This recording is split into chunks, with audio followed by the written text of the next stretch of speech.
Bapak, Ibu, dan saudara-saudari hadir di sini tidak lain tujuannya adalah untuk merayakan perayaan pembukaan tahun Jubileum Santo Fransiskus Assisi. Kami menyembah Engkau, Kristus, di Gereja Santo Fransiskus Assisi Sindangi dan di semua gereja di seluruh dunia, sebagaimana telah diajarkan Bapa Suci Fransiskus kepada mereka.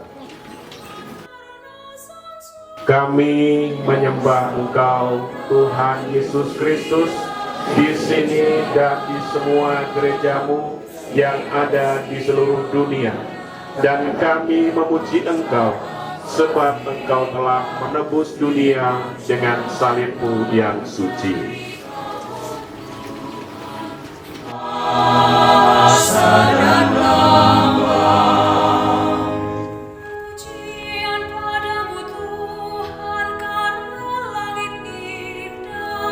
Udara serta segala cuaca, malam wujudnya, semua makhluk mengadu untungnya, karena saudara pawana terpujilah Dikau.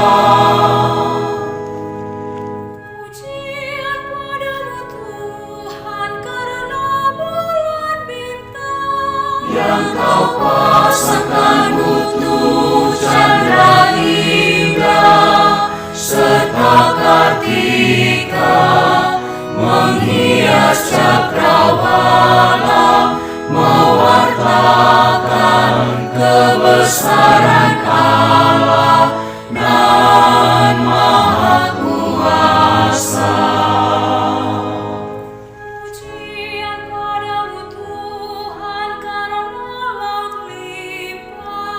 Saudara budiman samudra raya, berharap santun di ombak riang, melambungkan lagu kepada Tuhan terpuji yang. Bacaan dari kitab Keluaran.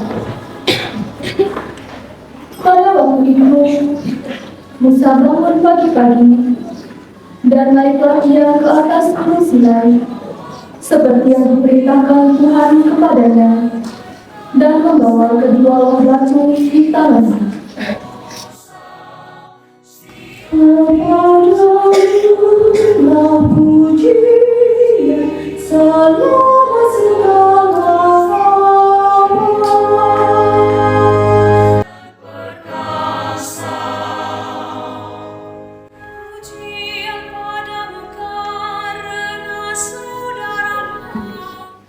Dalam percakapannya dengan Nikodemus, Yesus berkata, "Begitu besar kasih Allah kepada dunia ini, sehingga Dia telah mengaruniakan putranya yang tunggal, supaya setiap orang yang percaya kepadanya tidak binasa, melainkan memperoleh hidup yang kekal."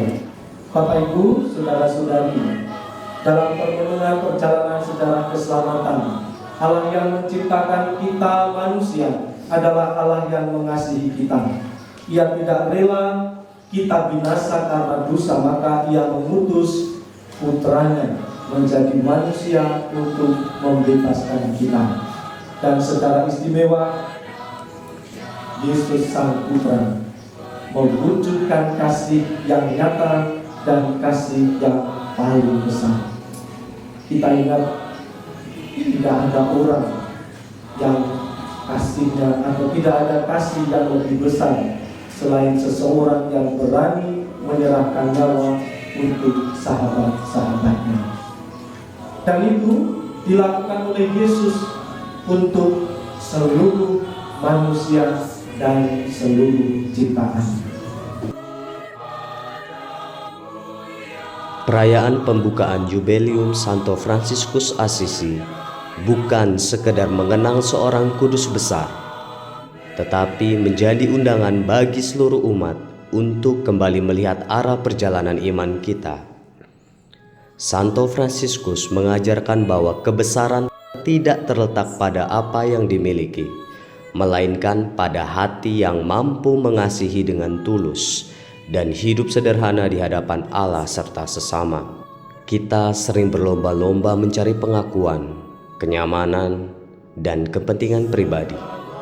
Namun Fransiskus justru menunjukkan jalan yang berbeda. Ia meninggalkan kemewahan, merangkul mereka yang tersingkir, dan menjadikan kasih sebagai bahasa hidupnya. Kesederhanaan baginya bukan kekurangan, melainkan kebebasan untuk mencintai tanpa syarat. Bersatu berarti berjalan bersama sebagai satu keluarga Allah. Persatuan tidak lahir karena semua orang sama, tetapi karena setiap orang mau saling menerima, menghargai, dan mengasihi. Ketika persatuan dibangun di atas kasih, maka perbedaan tidak lagi menjadi tembok, melainkan jembatan yang memperkaya kehidupan bersama. Kasih nyata adalah kasih yang tidak berhenti pada kata-kata. Kasih nyata hadir dalam perhatian kepada yang sakit, kepedulian kepada yang miskin, kesediaan mendengarkan yang terluka, serta keberanian mengulurkan tangan kepada mereka yang membutuhkan. Seperti Santo Fransiskus yang melihat wajah Kristus dalam diri setiap orang, kita pun dipanggil untuk menghadirkan kasih Allah dalam tindakan sehari-hari. Jubileum ini menjadi kesempatan untuk memperbarui hati, bukan tentang seberapa besar kegiatan yang dilakukan, melainkan seberapa besar cinta yang kita tanamkan dalam setiap pelayanan. Ketika kita hidup sederhana, kita belajar bersyukur. Ketika kita mengasihi dengan nyata, kita menghadirkan kerajaan Allah di tengah dunia. Kebesaran Allah dan Maha Kuasa. Pujian padamu Tuhan karena laut limpah. Saudara budiman samudra raya, berharap santun di ombak riang, melambungkan lagu kepada Tuhan terpuji yang Maha Kuasa.